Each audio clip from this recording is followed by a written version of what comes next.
অসময়ে আমি আম কোথায় পেলাম, কে দিল, চলো দেখা যাক।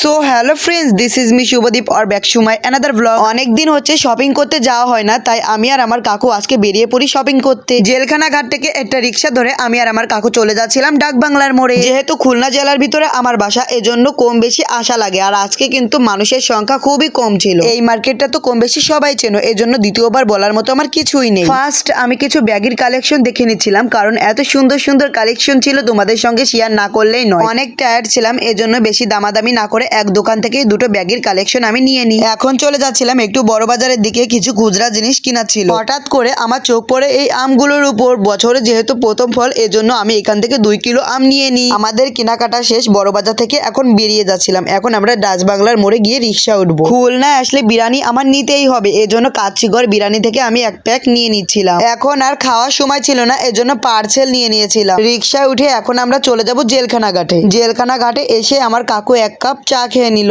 জেলখানা ঘাট পার হয়ে আমরা এখন গাড়িতে উঠে পড়লাম। আজকে ছোট ভিডিওটা আর বড় বানাতে চাই না, দেখা হচ্ছে নেক্সট ভিডিও। সবাই ভালো থাকবে।